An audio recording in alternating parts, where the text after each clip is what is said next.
ಶ್ರೀ ಶಾರದಾ ದೇವಿ ಜೀವನಗಂಗಾ ಅಧ್ಯಾಯ 30 ಪರಿನಿರ್ವಾಣ 1919 ಡಿಸೆಂಬರ್ ತಿಂಗಳು ಶ್ರೀಮಾತೆಯವರು ಜಯರಾಂಬಾಟಿಯಲ್ಲಿದ್ದರು. ಅವರಿಗೆ 66 ವರ್ಷಗಳು ತುಂಬಲಿದ್ದವು. ಮುಂಬರಲಿರುವುದೇ ಅವರ ಜೀವಿತಾವಧಿಯ ಕೊನೆಯ ವರ್ಷ ಎಂಬುದರ ಕಲ್ಪನೆಯಿಲ್ಲದೆ ಆ ತಿಂಗಳ 13ನೆಯ ದಿನದಂದು ಅವರ ಶುಭ ಜನ್ಮದಿನವನ್ನು ಉತ್ಸಾಹದಿಂದ ಆಚರಿಸುವ ಬಯಕೆಯಿಂದ ಅನೇಕ ಭಕ್ತರು ಕಲ್ಕತ್ತದಿಂದ ಬಂದು ಸೇರಿದ್ದರು. ಇನ್ನು ಕೆಲವರು ಹೂ, ಹಣ್ಣು, ಮಿಠಾಯಿ, ಬಟ್ಟೆಗಳನ್ನು ಕಾಣಿಕೆಯಾಗಿ ಕಳಿಸಿದ್ದರು. ಆ ದಿನವೂ ಶ್ರೀಮಾತೆಯವರ ದೇಹಾರೋಗ್ಯ ಉತ್ತಮವಾಗಿರಲಿಲ್ಲ. ಆದ್ದರಿಂದ ಸ್ನಾನ ಮಾಡುವ ಬದಲಿಗೆ ಒದ್ದೆ ಬಟ್ಟೆಯಿಂದ ಮೈಯೊರೆಸಿಕೊಂಡು ಹೊಸ ವಸ್ತ್ರವನ್ನು ಉಟ್ಟುಕೊಂಡರು. ಉಡುಗೊರೆಯಾಗಿ ಬಂದ ಹಲವಾರು ವಸ್ತ್ರಗಳಲ್ಲಿ ಅವರು ಅಂದು ಆರಿಸಿಕೊಂಡದ್ದು ತಮ್ಮ ಪ್ರೀತಿಯ ತ್ಯಾಗಿ ಪುತ್ರ ಸ್ವಾಮಿ ಶಾರದಾನಂದರು ಕಳಿಸಿಕೊಟ್ಟ ಸೀರೆಯನ್ನು. ಈ ಹೊಸ ಸೀರೆಯನ್ನುಟ್ಟುಕೊಂಡು ಶ್ರೀರಾಮಕೃಷ್ಣರ ಪೂಜೆ ಮಾಡಿದರು. ಪೂಜೆ ಮುಗಿದ ಬಳಿಕ ಭಕ್ತಾದಿಗಳು ಅವರ ಹಣೆಗೆ ಕುಂಕುಮ ಗಂಧಗಳನ್ನು ಹಚ್ಚಿ ಕೊರಳಿಗೆ ಹೂವಿನ ಹಾರ ಹಾಕಿದರು. ಈಗ ಶ್ರೀಮಾತೆಯವರು ತಮ್ಮ ಮಂಚದ ಮೇಲೆ ಕಾಲುಗಳನ್ನು ಕೆಳಗೆ ಇಳಿಬಿಟ್ಟುಕೊಂಡು ಕುಳಿತರು. ಭಕ್ತರೆಲ್ಲ ಒಬ್ಬೊಬ್ಬರಾಗಿ ಬಂದು ಅವರ ಚರಣ ಕಮಲಗಳಿಗೆ ಪುಷ್ಪಾಂಜಲಿ ಸಮರ್ಪಿಸಿದರು. ಸಾಮಾನ್ಯವಾಗಿ ಭಕ್ತರೆಲ್ಲರ ಊಟ ಮುಗಿದ ಮೇಲೆಯೇ ಊಟಕ್ಕೆ ಕುಳಿತುಕೊಳ್ಳುವುದು ಅವರ ಪದ್ಧತಿ. ಆದರೆ ಇಂದು ಭಕ್ತಾದಿಗಳ ಪ್ರಾರ್ಥನೆಯನ್ನು ಮನ್ನಿಸಿ ಅವರೇ ಮೊದಲು ಶ್ರೀರಾಮಕೃಷ್ಣರ ಪ್ರಸಾದವನ್ನು ಸ್ವೀಕರಿಸಿದರು. ಬಳಿಕವೇ ಭಕ್ತಾದಿಗಳು, ಹಳ್ಳಿಗರು ಜನ್ಮದಿನೋತ್ಸವದ ಔತಣವನ್ನು ಮಾಡಿದರು. ಹೀಗೆ ಶ್ರೀಮಾತೆಯವರ ಜನ್ಮದಿನೋತ್ಸವ ಆನಂದದಿಂದ ನೆರವೇರಿತು. ಆದರೆ ಅದಾಗಲೇ ಕೆಲವು ದಿನಗಳಿಂದ ಅವರ ದೇಹಾರೋಗ್ಯ ಅಷ್ಟೇನೂ ಚೆನ್ನಾಗಿರಲಿಲ್ಲ. ಈಗ ಉತ್ಸವದ ದಿನದಂದು ಶರೀರಕ್ಕೆ ಆಯಾಸ ಹೆಚ್ಚಾದ್ದರಿಂದ ಅಂದೇ ಜ್ವರ ಮರುಕಳಿಸಿತು. ಇದು ಕೇವಲ ಆಯಾಸದ ಪರಿಣಾಮವಷ್ಟೇ, ಸಣ್ಣ ಪುಟ್ಟ ಚಿಕಿತ್ಸೆಯಿಂದಲೇ ವಾಸಿಯಾಗಿ ಬಿಡುತ್ತದೆ ಎಂದು ಭಕ್ತರು ಭಾವಿಸಿದ್ದರು. ಆದರೆ ಸ್ಥಳೀಯ ವೈದ್ಯರು ಎಷ್ಟೇ ಚಿಕಿತ್ಸೆ ಮಾಡಿದರೂ ಜ್ವರ ವಾಸಿಯಾಗದೆ ಬಿಟ್ಟು ಬಿಟ್ಟು ಬರುತ್ತಲೇ ಇತ್ತು. ಇದರಿಂದ ಅವರ ಶರೀರ ತುಂಬಾ ದುರ್ಬಲವಾಯಿತು. ಸ್ವಲ್ಪ ಜ್ವರ ಏರಿದರೂ ಅದನ್ನು ತಡೆದುಕೊಳ್ಳಲಾರದಷ್ಟು ನಿತ್ರಾಣವಾಗಿ ಬಿಟ್ಟಿತ್ತು ಶರೀರ. ಆದರೆ ಇಂಥ ಪರಿಸ್ಥಿತಿಯಲ್ಲೂ ಅವರು ಆಗಾಗ ಮಂತ್ರದೀಕ್ಷೆ ಕೊಡುತ್ತಿದ್ದರು. ಹೀಗೆ ಕೆಲಸದಲ್ಲಿ ತೊಡಗುವುದರಿಂದ ಬಹಳಷ್ಟು ನಿತ್ರಾಣರಾಗುತ್ತಿದ್ದರಾದರೂ ದೂರ ದೂರದಿಂದ ದೀಕ್ಷಾರ್ಥಿಗಳಾಗಿ ಬಂದವರನ್ನು ನಿರಾಶೆಗೊಳಿಸಿ ಹಿಂತಿರುಗಿಸಲು ಅವರ ಮನಸ್ಸು ಒಡಂಬಡುತ್ತಿರಲಿಲ್ಲ. ದಿನ ಕಳೆದಂತೆ ಅವರ ದೇಹಸ್ಥಿತಿ ಕೆಡುತ್ತಲೇ ಬಂತು. ಹಳ್ಳಿಯ ವೈದ್ಯರ ಚಿಕಿತ್ಸೆಯನ್ನು ಇನ್ನೂ ನೆಚ್ಚಿಕೊಂಡು ಕುಳಿತಿರುವಂತಿಲ್ಲ ಎನಿಸಿದಾಗ ಈ ವಿಷಯವನ್ನು ಸ್ವಾಮಿ ಶಾರದಾನಂದರಿಗೆ ತಿಳಿಸಲಾಯಿತು. ಆದರೆ ಆ ಸಮಯಕ್ಕೆ ಸರಿಯಾಗಿ ಅವರು ಯಾವುದೋ ಒಂದು ಪ್ರಮುಖ ಕಾರ್ಯದ ಮೇಲೆ ಕಾಶಿಗೆ ಹೋಗಿದ್ದರು. ಹಿಂದೆಯೇ ಹೇಳಿದಂತೆ ಅವರು ಉದ್ಬೋಧನದಲ್ಲಿ ಇರದಿದ್ದಾಗ ಶ್ರೀಮಾತೆಯವರು ಕಲ್ಕತ್ತಕ್ಕೆ ಹೋಗಲು ಹಿಂಜರಿಯುತ್ತಿದ್ದರು. ಕಾಶಿಯಿಂದ ಹಿಂತಿರುಗಿ ಬಂದ ಮೇಲೆ ಸ್ವಾಮಿ ಶಾರದಾನಂದರು ಪುನಃ ತುರ್ತಾಗಿ ಭುವನೇಶ್ವರಕ್ಕೆ ಹೋಗಬೇಕಾಗಿ ಬಂತು. ಅವರು ಅಲ್ಲಿಂದ ಬರುವವರೆಗೂ ಶ್ರೀಮಾತೆಯವರು ಕಲ್ಕತ್ತಕ್ಕೆ ಹೋಗಲೇ ಇಲ್ಲ. ಸ್ವಾಮಿಗಳು ಭುವನೇಶ್ವರದ ಕೆಲಸ ಮುಗಿಸಿಕೊಂಡು ಅಂದರೆ 1920ನೆಯ ಫೆಬ್ರವರಿಯಲ್ಲಿ ಕಲ್ಕತ್ತಕ್ಕೆ ಹಿಂತಿರುಗಿದರು. ಈ ಹೊತ್ತಿಗೆ ಶ್ರೀಮಾತೆಯವರ ದೇಹಸ್ಥಿತಿ ತುಂಬಾ ಚಿಂತಾಜನಕವಾಗಿದೆ ಎಂಬ ಸಮಾಚಾರ ಬಂದಾಗ ಇನ್ನು ಕಾಲ ವಿಳಂಬ ಮಾಡುವುದು ವಿವೇಕವಲ್ಲ ಎಂದು ತಿಳಿದು ಸ್ವಾಮಿ ಶಾರದಾನಂದರು ಅವರನ್ನು ಉದ್ಬೋಧನಕ್ಕೆ ಕರೆತರಲು ಸ್ವಾಮಿ ಆತ್ಮಪ್ರಕಾಶಾನಂದರನ್ನು ಜೊತೆಗೆ ಇನ್ನಿಬ್ಬರನ್ನೂ ಜಯರಾಂಬಾಟಿಗೆ ಕಳುಹಿಸಿದರು. ಶಾರದಾನಂದರ ಇಚ್ಛೆಯಂತೆ ಶ್ರೀಮಾತೆಯವರು ಕಲ್ಕತ್ತಕ್ಕೆ ಬರಲು ಒಡನೆಯೇ ಸಮ್ಮತಿಸಿದರು. ರಾಧಿ, ಮಾಕು, ಸುರಬಾಲೆ, ನಳಿನಿ, ನವಾಸನನ ಹೆಂಡತಿ ಹಾಗೂ ವರದ ಬ್ರಹ್ಮಚಾರಿಗಳು ಇಷ್ಟು ಜನರೊಂದಿಗೆ ಶ್ರೀಮಾತೆಯವರು ಫೆಬ್ರವರಿ ತಿಂಗಳ 24ರಂದು ಪ್ರಯಾಣ ಹೊರಡುವುದೆಂದು ನಿಶ್ಚಯವಾಯಿತು. ಹೊರಡುವುದಕ್ಕೆ 2 ದಿನಗಳ ಮೊದಲು ಶ್ರೀಮಾತೆಯವರು ದೇವಿ ಸಿಂಹವಾಹಿನಿಯಿಂದ ಬೀಳ್ಕೊಳ್ಳಲು ಆಕೆಯ ದೇವಸ್ಥಾನಕ್ಕೆ ಹೋಗಿದ್ದರು. ಆದರೆ ಶರೀರ ತುಂಬಾ ದುರ್ಬಲವಾಗಿದ್ದ ಕಾರಣ ಆ 4 ಹೆಜ್ಜೆ ನಡೆಯುವುದಕ್ಕೆ ಅವರಿಗೆ ಆಯಾಸವಾಯಿತು. ಆ ದಿನ ನಾನು ಮರಣಶಯ್ಯೆಯಲ್ಲಿರುವವರಂತೆ ಬೆವತು ಬಿಟ್ಟೆ ಎಂದು ಅವರೇ ಆಮೇಲೆ ಹೇಳಿದರು. ಹೊರಡುವ ದಿನ ಕೂಡ ಮನೆಯ ಹಿಂದಿನ ಪುಣ್ಯಪುಕುರ ಕೆರೆಯ ಮೆಟ್ಟಿಲ ಮೇಲೆ ಬಿದ್ದು ಬಿಟ್ಟರು. ಪುಣ್ಯಕ್ಕೆ ಅಂತಹ ಅಪಾಯವೇನೂ ಆಗಲಿಲ್ಲ. ನಮಗೆ ಅನ್ನಿಸಬಹುದು, ಅಷ್ಟೊಂದು ದುರ್ಬಲ ಸ್ಥಿತಿಯಲ್ಲಿ ಅವರು ಸಿಂಹವಾಹಿನಿಯ ದೇವಸ್ಥಾನದವರೆಗೆ ಹೋಗಿಯೇ ನಮಸ್ಕಾರ ಮಾಡಬೇಕಾಗಿತ್ತೆ, ಮನೆಯಿಂದಲೇ ಆ ಕಡೆಗೆ ತಿರುಗಿಕೊಂಡು ಕೈಜೋಡಿಸಬಾರದಿತ್ತೆ ಎಂದು. ಆದರೆ ಅವರಿಗೆ ಚೆನ್ನಾಗಿ ಗೊತ್ತು, ತಾವಿನ್ನೂ ಜಯರಾಂಬಾಟಿಗೆ ಹಿಂತಿರುಗುವುದಿಲ್ಲ. ಕಲ್ಕತ್ತಕ್ಕೆ ಇದೇ ತಮ್ಮ ಕೊನೆಯ ಪ್ರಯಾಣ ಎಂದು. ದೇವಿ ಸಿಂಹವಾಹಿನಿಯೊಂದಿಗೆ ಅವರದು 66 ವರ್ಷಗಳ ದೀರ್ಘ ಮಧುರ ಸಂಬಂಧವಲ್ಲವೇ? ಅಲ್ಲದೆ ಆ ಪುಣ್ಯ ಪುಕುರದ ನೀರು ಅವರ ಮೈಗೆ ಅದೆಷ್ಟು ತಂಪು ಕೊಟ್ಟಿತ್ತು. ಆದ್ದರಿಂದ ಅದನ್ನು ಕೊನೆಯ ಬಾರಿಗೆ ಸ್ಪರ್ಶ ಮಾಡುವುದಕ್ಕಾಗಿ ಹೋಗುತ್ತಾರೆ. ಅಂತೂ ಮೊದಲೇ ಪುಣ್ಯಶಾಲಿಯಾಗಿದ್ದ ಆ ಪುಷ್ಕರಣಿ ಈಗ ದಿವ್ಯ ಸಂಸ್ಪರ್ಶದಿಂದ ಮತ್ತಷ್ಟು ಪುಣ್ಯಶಾಲಿಯಾಯಿತು. ಪುಣ್ಯ ಪುಕುರ ಎಂಬ ನಾಮಧೇಯ ಅನ್ವರ್ಥವಾಯಿತು. ನಿರ್ಗಮನದ ಸಮಯ ಸಮೀಪಿಸಿತು. ಶ್ರೀಮಾತೆಯವರು ರಾಧೆಯು ಒಂದೊಂದು ಪಲ್ಲಕ್ಕಿಯಲ್ಲಿ ಕುಳಿತು ಜಯರಾಂಬಾಟಿಯಿಂದ ವಿಷ್ಣುಪುರಕ್ಕೆ ಹೋಗುವುದು, ಉಳಿದವರೆಲ್ಲ ಆಮೋದರ ನದಿಯ ಆಚೆ ತೀರದವರೆಗೂ ನಡೆದುಕೊಂಡು ಹೋಗಿ ಗಾಡಿಗಳಲ್ಲಿ ಮುಂದುವರಿಯುವುದು ಎಂದು ಮೊದಲೇ ವ್ಯವಸ್ಥೆಯಾಗಿತ್ತು. ರಾಧಿ ಶ್ರೀಮಾತೆಯವರಿಗೆ ವಿಶೇಷ ಪ್ರೀತಿ ಪಾತ್ರಳಾದ್ದರಿಂದ ಅವಳಿಗಾಗಿಯೇ ಒಂದು ಪಲ್ಲಕ್ಕಿ.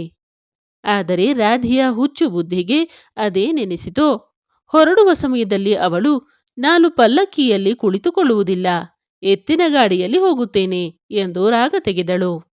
ಆಗ ಶ್ರೀಮಾತೆಯವರು ಅವಳನ್ನು ಸ್ವಲ್ಪವೂ ಉಪಚರಿಸಿ ಓಲೈಸುವ ಗೋಜಿಗೆ ಹೋಗದೆ ಆ ಪಲ್ಲಕ್ಕಿಯಲ್ಲಿ ಮಾಕುವಿನ ಮಗು ಕುಳಿತುಕೊಳ್ಳಲಿ ಎಂದರು.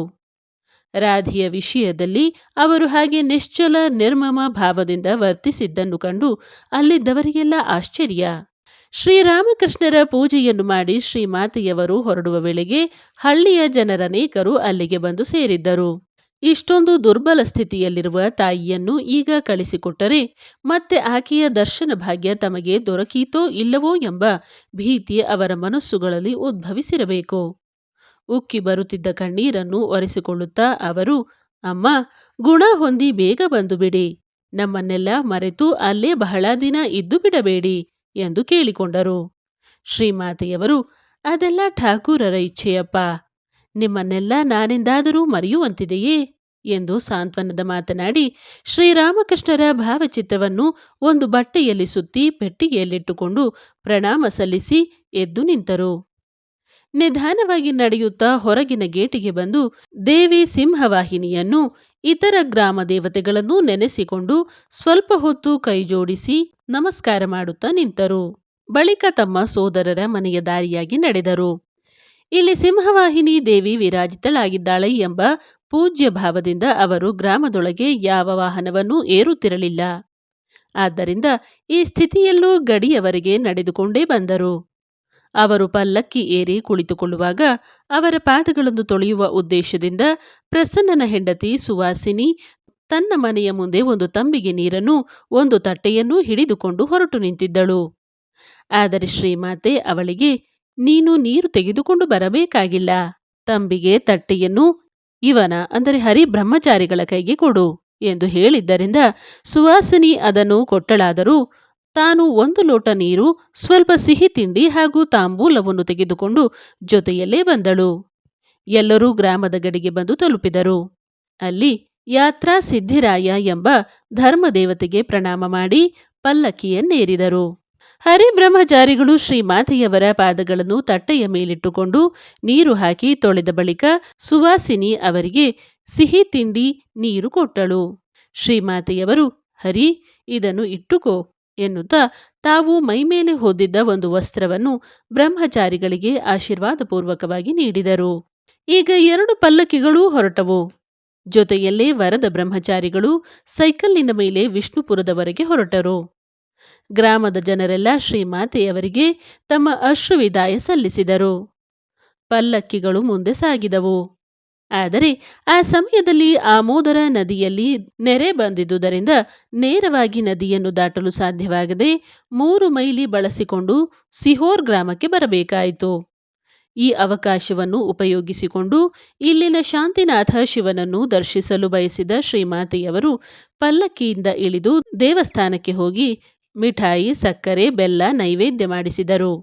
ಬಳಿಕ ಆ ಪ್ರಸಾದವನ್ನು ಅಲ್ಲಿ ನೆರೆದಿದ್ದ ಕೆಲವು ಹಳ್ಳಿಗರಿಗೆಲ್ಲ ಹಂಚಿ ತಾವು ಸ್ವಲ್ಪ ಸ್ವೀಕರಿಸಿದರು. ಮತ್ತೆ ಒಂದಿಷ್ಟನ್ನು ರಾಧೆಗಾಗಿ ತಮ್ಮ ಸೆರಗಿನಲ್ಲಿ ಕಟ್ಟಿಕೊಂಡರು. ಈಗ ಅವರು ಸಿಹೋರಿನಿಂದ ಹೊರಟು ಸುಮಾರು 11 ಗಂಟೆಗೆ ಕೋಯಾಲಪಾರಕ್ಕೆ ಬಂದು ತಲುಪಿದರು. ಕೋಯಾಲಪಾರ ತಲುಪುತ್ತಿದ್ದಂತೆಯೇ ಅಲ್ಲಿದ್ದ ಇತರರು ವರದ ಬ್ರಹ್ಮಚಾರಿಗಳ ಬಳಿಗೆ ಬಂದು, ಶ್ರೀಮಾತೆಯವರ ದಾರಿ ಖರ್ಚಿನ ಹಣ ಜಯರಾಂಬಾಟಿಯಲ್ಲೇ ಉಳಿದು ಹೋಗಿದೆ, ದಯವಿಟ್ಟು ಅವರಿಗೆ ಈ ವಿಷಯ ತಿಳಿಯದಂತೆ ಬೇಗ ಹೋಗಿ ತಂದು ಬಿಡಿ ಎಂದು ಕೇಳಿಕೊಂಡರು. ಇದಕ್ಕೊಪ್ಪಿದ ಬ್ರಹ್ಮಚಾರಿಗಳು ಕೂಡಲೇ ಸೈಕಲ್ ಹತ್ತಿ ಜಯರಾಮ್ ಬಾಟಿಯ ಕಡೆಗೆ ಧಾವಿಸಿದರು. ಕೋಯಾಲಪಾರಾದಿಂದ ಅಲ್ಲಿಗೆ 6 ಮೈಲಿಯಷ್ಟೇ. ಆದರೆ ಬ್ರಹ್ಮಚಾರಿಗಳು ವಾಪಸ್ಸು ಬರುವಷ್ಟರಲ್ಲಿ ಇತ್ತ ಶ್ರೀಮಾತೆಯವರು ತಮ್ಮ ಸೊಳ್ಳೆ ಪರದೆ ಕಾಣದೆ ಅದೆಲ್ಲಿದೆ ಎಂದು ವಿಚಾರಿಸಲು ವರದ ಬ್ರಹ್ಮಚಾರಿಗಳನ್ನು ಕರೆದಿದ್ದರು. ಆದರೆ ಬ್ರಹ್ಮಚಾರಿಗಳು ಅಲ್ಲೆಲ್ಲಿದ್ದರು?